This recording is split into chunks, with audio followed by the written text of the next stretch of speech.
Welcome to Reconcilor for mind planners, engineers, and so forth.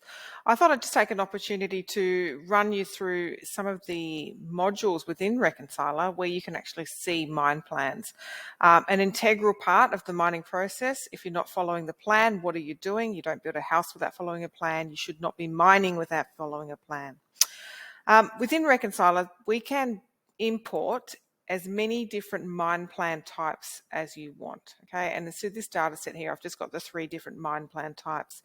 I've loaded the monthly mine plan onto the screen, and what you'll notice is that there's multiple versions of the mine plan stored.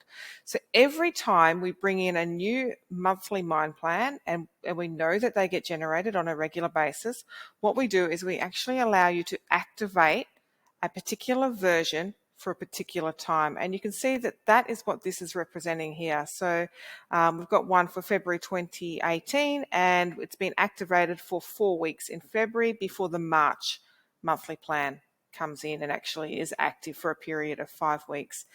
If for whatever reason you decide that that first week of the March mine plan version is not to be activated, and in fact you want to keep that previous version, you can just simply turn versioning and activations off and on through this screen, and it's as simple as what I'm doing now. You know, we just turn things on and off.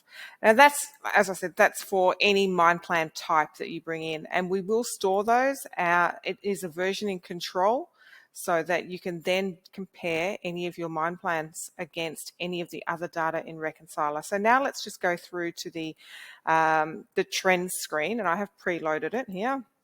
So we're in the trends screen. What we can see loaded already is the model by survey, so the mining model by survey against the mine production. And I'm just looking at tons here. I can be looking at grades, I can be looking at metal content, whatever I like, but let's just focus on tons to keep it really simple.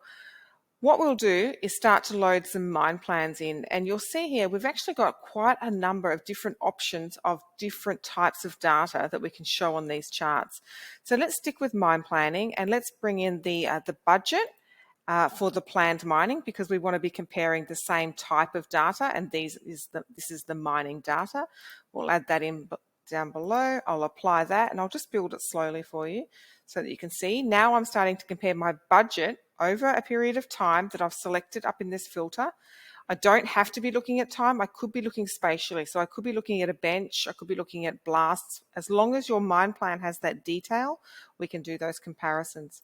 Let's load in the monthly mine plan, and we'll add that in now. We can see we've got another piece of data. So now we've got the model against mining, against your budget, against your monthly, and just for completeness sake and to show you how quick it actually is to get this data up, we'll bring in the weekly plan as well. And of course, what we're trying to do here is to look for any variations in the data over time. So when I look at this data here, I say, okay, well, the weekly plan is way out of line with the budget. Maybe I just don't have the most up-to-date budget, because the budget does fall short on a couple of those months. Maybe there was another budget that was released that I need to look at. Maybe the monthly looks like it was not looking too good in this particular month. If I'd been running these kind of reports or just looking at these screens on a regular basis, things like this jump out at you pretty quick. And now I don't even know this data. I know that I'm looking at monthly comparisons of all the data, like I said, the model, the mine production, and then my 3 different mine plans. I've got all the supporting data below, so I could be just looking at my weekly, and I've got the numbers there, and that's straight from your mine plan. Okay. I can be looking at this just as a table only, just as a chart. Again, I could be looking at this spatially, so I don't have to be looking at it over time, and I can do some stacking if I want, based on maybe material type. I have just pulled in ore only. Obviously, we've always got the option to be looking at ore and waste, and you should be comparing ore and waste at some stage of that of the process. So that's sort of one screen that will give you your mine plan data pretty easily. So it'll let you look at different versions as well. So if I wanted to look at a different version of the mind plan and just bring up multiple weekly plans and different versions, I could look at that.